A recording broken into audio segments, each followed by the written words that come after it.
Binance പൈക്കോയിനെ reject ചെയ്തു.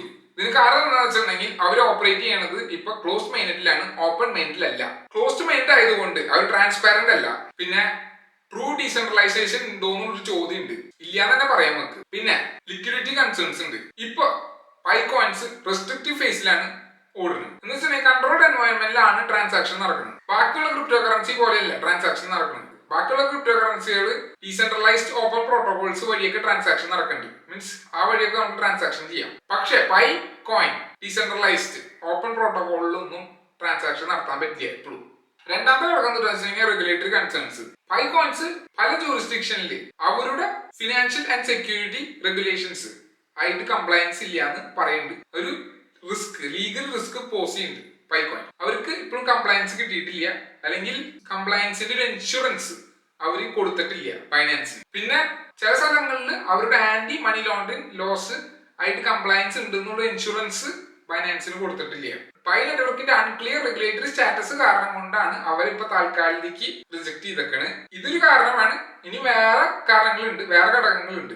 അടുത്ത ഘടകം എന്താണെന്ന് വെച്ചിട്ടുണ്ടെങ്കിൽ സെൻട്രലൈസേഷൻ റിസ്ക്. വെച്ചിട്ടുണ്ടെങ്കിൽ പൈ നെറ്റ്വർക്ക് വളരെ സെൻട്രലൈസ്ഡ് ആണ്. മീൻസ് ഡെവലപ്പേഴ്സ് ആണ് കൂടുതൽ പൈ കോയിൻസ് കയ്യിൽ വെച്ചേക്കുന്നത്. കോർ ടീമുകളുടെ കയ്യിലാണ് പൈ കോയിൻസ്, അല്ലാണ്ട് കമ്മ്യൂണിറ്റിയുടെ കയ്യിലല്ല ഭൂരിഭാഗം കോയിൻ.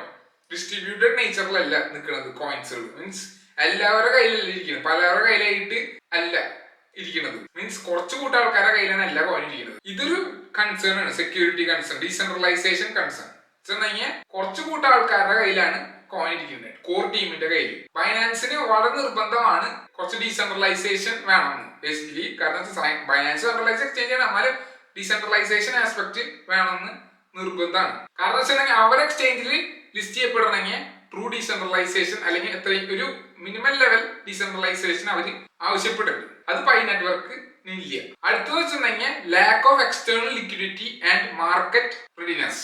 അത് ഇത്രേ ഉള്ളൂ. വെച്ചിട്ടുണ്ടെങ്കിൽ എക്സ്റ്റേണൽ ലിക്വിഡിറ്റി അവർക്ക് ഇല്ല, പുറത്തുനിന്നുള്ള ലിക്വിഡിറ്റി ഇല്ല. വെച്ചിട്ടുണ്ടെങ്കിൽ ഇപ്പൊ ഓപ്പൺ നെറ്റ്വർക്ക് വന്നാൽ തന്നെ ലിക്വിഡിറ്റി ഇല്ല അവരെ കോയിൻ പിടിച്ചു നിർത്താൻ വേണ്ടിയിട്ട്. അവരെ കോയിൻ ഇടിഞ്ഞു പോവാ. അപ്പൊ എക്സ്റ്റേണൽ ലിക്വിഡിറ്റിക്ക് വേണ്ടിയിട്ട് പുറത്തുനിന്ന് ആൾക്കാരെ അല്ലെങ്കിൽ പുറത്തുനിന്ന് ഫണ്ടുകൾ വേണം, അവരെ ആകർഷിക്കണം.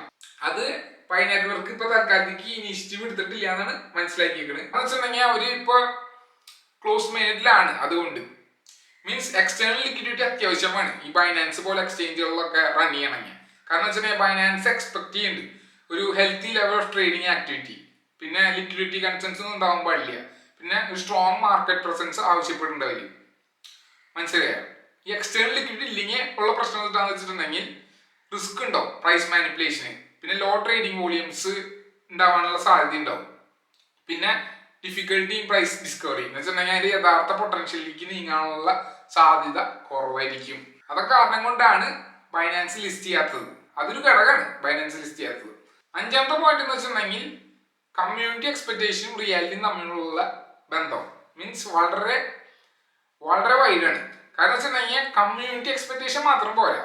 വെച്ചിട്ടുണ്ടെങ്കിൽ പൈ നെറ്റ്വർക്കിന് വലിയൊരു മാസീവ് ഫോളോയിങ് ഉണ്ട്. ടെൻസ് ഓഫ് മില്യൻസ് ഓഫ് ആൾക്കാർ പൈ മിന്റ് ചെയ്യുന്നുണ്ട്, പൈ കോയിൻ മിന്റ് ചെയ്യുന്നുണ്ട്. പക്ഷെ അത് വെച്ചിട്ട് ഒരു ഗ്യാരണ്ടി ഇല്ല ലിസ്റ്റ് ചെയ്യുന്നത്.